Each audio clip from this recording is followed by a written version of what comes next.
Good afternoon everybody, and welcome back to my channel. If you've been here before, welcome. If you are new, I want to talk to you today about repurposing, reusing notebooks or journals that have not worked out for us for whatever reason. Okay, some of what I'm going to say, particularly to do with this one, is going to be a little bit controversial for some people. I have not seen a video on YouTube about this particular one, so I'm going to be interested to see what everybody thinks. But I work as a mindset and connection recovery coach, and I am all about, mindset, calmness, reducing anxiety, getting the most out of our lives, enjoying it.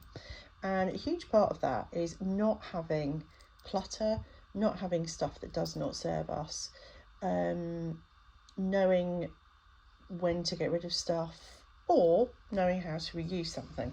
For me, I find it really helps to keep me calm. I think the proof of that is there are so many videos on YouTube about decluttering, people saying how much better they feel when they've done that. I think it's something that, it just helps us to think straight when we are not overwhelmed with stuff. And we live in we live in a society where it is so easy to collect, and do we use it all? Maybe not.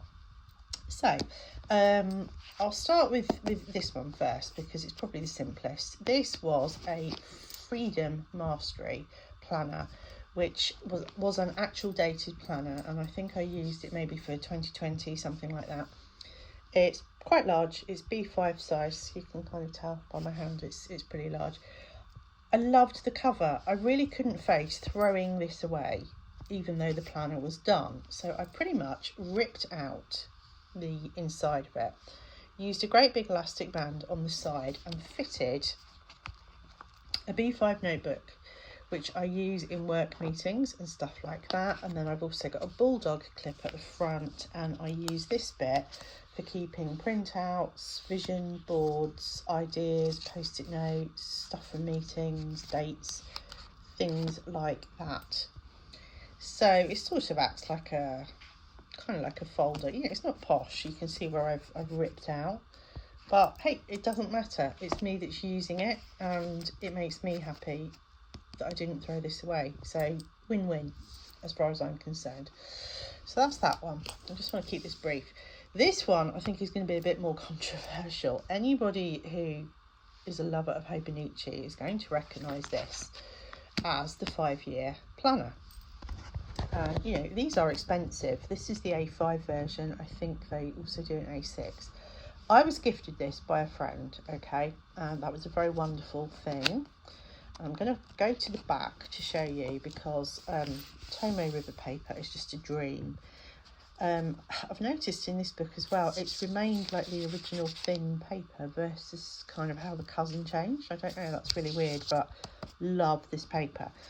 And the idea is, 2023, you go across each day as the year progresses, and then 2024, you go across each day as the year progresses.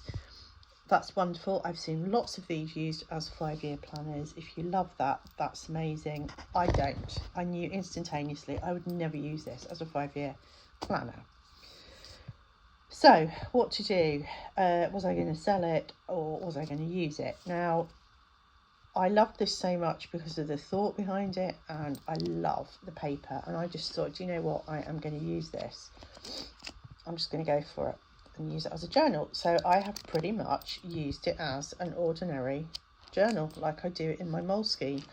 And I've just not worried about it. I've crossed out dates, I've ignored the fact that it's got dates down the side, I've just penciled over it, and I have thoroughly enjoyed using this for a little bit of 2023 and then into 24. Obviously this is going to be nonsense, because it's not going to last me that long, and some people out there may say, are you off your rocker? Why on earth would you buy why on earth would you have such an expensive book if you're not going to keep it for that amount of time? Absolutely. And it's not something I would probably do again, but you know, I wanted to use the paper. I just love the book, and the whole point to me, guys, is that journaling, process of journaling, using anything is about enjoying it, about wanting to be in it, about it being a sensory experience when you use it. And for me, this one was. Wouldn't necessarily buy it again to do the same thing, because obviously it is designed to be used as a 5-year, but I don't care. I break rules. It's what I do. So, you know, hey, it's fine by me. I'm delighted to have used it.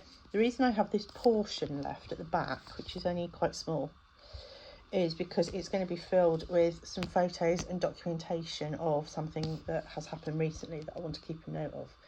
So I've left that and moved on to my Moleskine Expanded. But I have loved this journal so much. And obviously I've circled the 23, 24. These aren't going to apply. I know for some people this really won't make any sense at all. But I thought it was a great example of how you can still make use of something and not have it sat there gathering dust, because what good was that doing to anybody? Nothing. So I would rather be in here enjoying it. And I made some fantastic notes in here. I did some of my biggest inner work and learning, and it's in here and it's documented, and I will be keeping this for life. And that is the point of having a book that you're in every day. So this was a success as far as I'm concerned.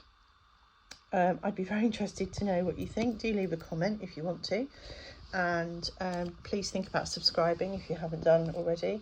I would love to grow the little family on here on YouTube, so that we can talk about all things journaling and getting through this thing called life. So see you in the next video, and have a good day.